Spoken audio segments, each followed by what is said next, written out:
Vladimir Putin's recent trip to India was a strategic move, carefully calculated to reshape Russia's global energy alliances in the face of mounting international pressure. This was not just a diplomatic formality, but a crucial step in Russia's search for new economic lifelines. With Europe turning away from Russian oil and gas, Moscow is scrambling to find new buyers to replace its once lucrative Western markets. India's booming economy, with its ever-growing energy needs, is now a critical target for Russian energy exports and a potential game-changer for Moscow's fortunes. Putin's mission in New Delhi was clear: secure long-term deals that could offset the massive financial losses Russia faces from the ongoing war in Ukraine and Western sanctions. This dramatic pivot to Asia is a direct response to Western sanctions and Ukraine's growing pressure on Russia's economy. Russia's oil revenues, the backbone of its economy, and the primary source of funding for its war effort, are now under serious threat.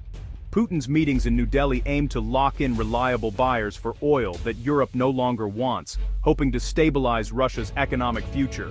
But shifting to new markets isn't easy. It demands massive investments in new infrastructure, complex logistics, and fresh political agreements with unfamiliar partners, all while the costs of war continue to soar and strain the Russian economy. The Russian economy's dependence on energy exports is a glaring vulnerability, making every disruption a potential crisis. Every unsold barrel of oil weakens Russia's ability to fund its military operations and maintain its global influence. Ukraine and its allies know this well, targeting Russia's economic lifelines with increasing precision and determination. Ukrainian attacks on energy infrastructure are calculated strikes, designed to disrupt the very foundation of Putin's war machine and cripple his ability to sustain the conflict. Putin's race to secure new partners is a desperate attempt to stay ahead of Ukraine's relentless campaign and the tightening grip of Western sanctions as the world watches to see if Russia can adapt or falter. In a bold escalation, Ukrainian drones recently struck a key pumping station on the Druzhba pipeline, one of the most important energy corridors in the region. This pipeline is a vital artery for Russian oil exports to Europe, carrying millions of barrels each day and underpinning a significant portion of Russia's economy. The message from Kyiv was unmistakable: Ukraine now has the reach to hit deep inside Russian territory, targeting assets that are absolutely crucial to the Kremlin's finances and war effort. Disrupting the Druzhba pipeline means instant revenue loss for Russia, money that directly fuels its ongoing war in Ukraine and supports its military machine. This is economic warfare at its most sophisticated, with Ukraine using advanced drones to choke off Russia's cash flow and undermine its ability to wage war. The attack forced a sudden shutdown, bottlenecking Russian oil exports and sending shockwaves through global energy markets, raising concerns about supply and prices worldwide. Ukraine is clearly moving from a defensive posture to a more aggressive offense, actively degrading Russia's ability to sustain its costly invasion. The psychological impact is huge. Russian assets once thought untouchable are now vulnerable, forcing Moscow to divert resources to protect critical infrastructure. Ukrainian drones bypassed sophisticated Russian air defenses, striking a target of immense strategic value and exposing gaps in Russia's security. The operation sends a chilling signal to Moscow: nowhere is truly safe from Ukrainian reach, not even the heart of Russia's energy network. As Ukraine's drone capabilities rapidly grow and evolve, more attacks on critical Russian infrastructure are not just possible, they are inevitable. Each successful strike tightens the economic vice on the Kremlin, compounding the effects of international sanctions and internal financial strain. The cost of war for Russia keeps rising, both on the battlefield and at home, as economic pressure mounts and morale begins to crack.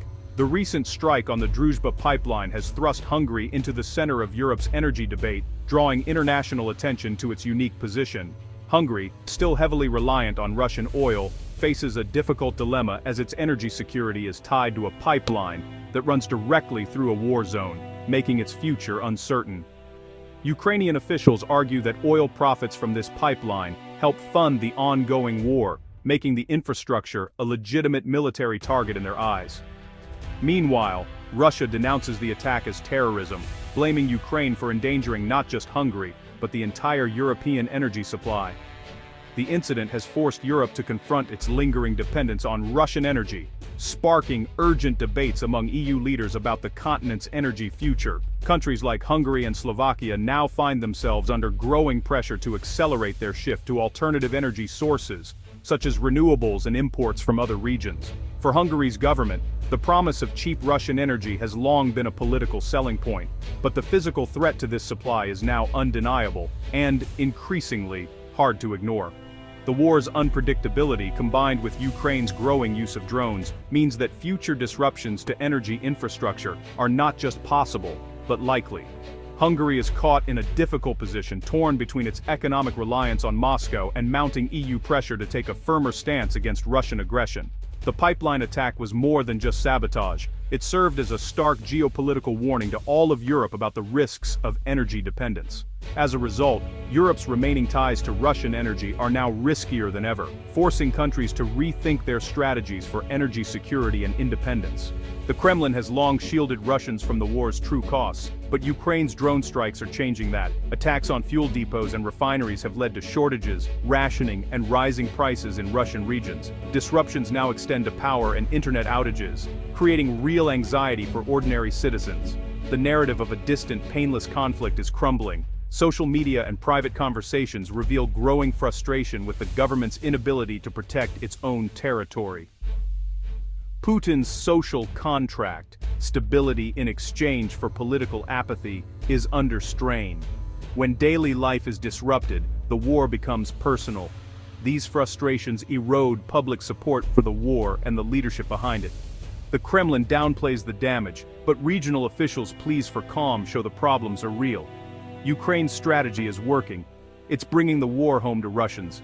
Internal pressure is now a critical front in making the war unsustainable for Moscow. Ukraine's drone campaign has exploded in scale and sophistication. Over 300 drone attacks were launched last month alone, many deep inside Russia. These aren't hobby drones. They're advanced UAVs striking high-value targets. The results: dozens of oil refineries and depots destroyed or damaged, costing Russia hundreds of millions. Military assets, command posts, ammo dumps, air defenses have also been hit, degrading Russia's frontline capabilities. Ukraine's asymmetric warfare uses cheap drones to inflict massive damage. Each strike disrupts logistics and drains Russian resources.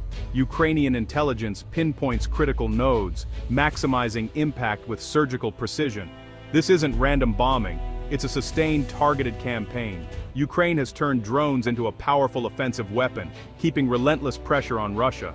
Ukraine's drones aren't just hitting oil, they're targeting Russia's military might. Swarms have damaged advanced fighter jets and transport aircraft, losses Russia can't easily replace. Strikes on radar and surveillance systems like the Nebo-M, blind Russian air defenses, and open corridors for Ukrainian operations. Destroyed radar sites leave Russian territory exposed and future attacks easier. Ukraine is also hitting the industrial base. Chemical plants producing explosives and rocket fuel have been set ablaze. These attacks disrupt Russia's supply chain, halting ammunition and missile production. The psychological effect is profound. Even Russia's most protected assets are vulnerable. The Kremlin's image of military invincibility is shattered. Russian planners must now divert air defenses from the front to protect assets at home. This thins their lines and creates new opportunities for Ukraine on the battlefield. Ukraine's drone campaign against Russian oil infrastructure is relentless and evolving. Refineries in Tuapse, Ryazan, and Nizhny Novgorod have been hit, causing shutdowns and fires. These facilities are vital for both export revenue and military fuel supplies. Analysts estimate up to 15% of Russia's refining capacity has been disrupted. The Kremlin has imposed a gasoline export ban to stabilize domestic supply, a clear sign of strain. Early attacks hit storage tanks. Now, Ukraine targets complex components like distillation units, causing longer outages. Sanctions make repairs slow and costly. This sustained pressure forces Russia to choose between repairing refineries and funding the war. Ukraine is proving it can win on the economic front, not just the battlefield.